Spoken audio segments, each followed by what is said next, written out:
झालं? का नाही लागत आहे फोन? आनंदी मला नाही माहिती का नाही लागत आहे फोन, पण हे बघ मला सांग, जाऊन जाऊन कुठे जाणार आहे ती? राजा तू असं कसं बोलू शकतोस अरे? आनंदी बस, हे बघ आनंद, नारायणी बद्दलची तुझी काळजी माझ्या लक्षात येते.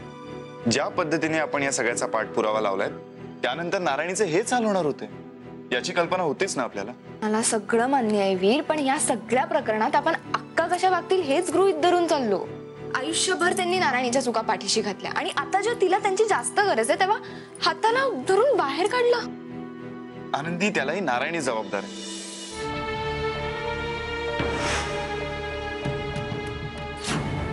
आणि ना माझं एक तत्व आहे, कल करे सो आज आणि आज करे सो अभी, अभी के अभी.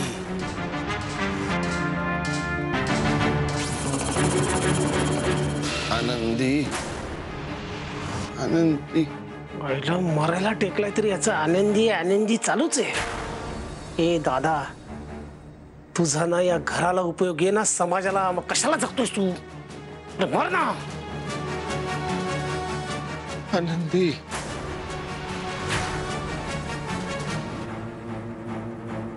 नागना, तू काय करतोस इथे?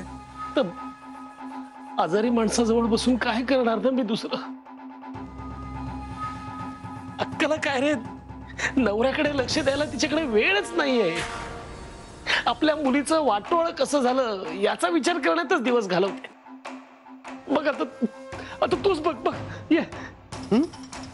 आनंदे, ईरला पालकची भाजी लई आवडते बघ, पण जास्त तेल पडलं ना की लई कटकट करतो. कमी तेलात करायची म्हणजे खुश असतो तो. त्याचा काय फिटनेस का काय म्हणतात ना.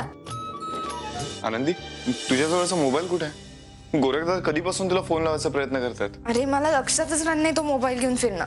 बरं ते सोड, हे घे. बाबा बरे आहेत ना? बोल ना. बरे आहेत बाईसाहेब.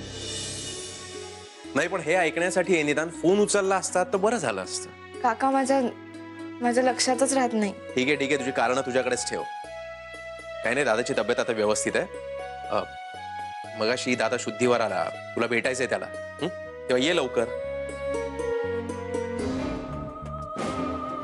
आज मी ते करणार आहे जे या सगळ्यांनी मिळून सुद्धा केलं नसेल. आज त्यांनी तुझा वापर करून मला आणि माझ्या बाळाला एकटं पाडलं ना. आता बघ, त्या आनंदीला मी चांगलाच धडा शिकवणार. आयुष्यभर पश्चाताप झाला पाहिजे तिला. पण या सगळ्यात तू माझ्यापासून दूर नाही ना निघून जाणार नारा?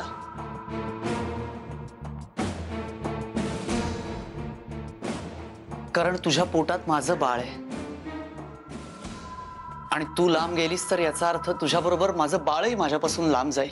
ओजस, खऱ्या अर्थाने तू माझ्या बाळाचा बाप होण्याच्या लायकीचाच नाहीयेस.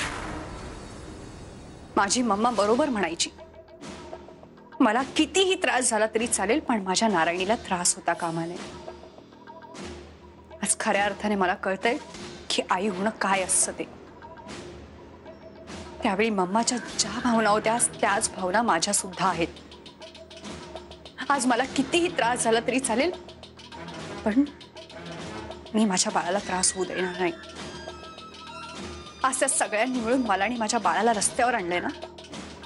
आता बघ, ह्याच बाळाच्या मदतीने मी त्या सगळ्यांचा सूड घेणार आहे.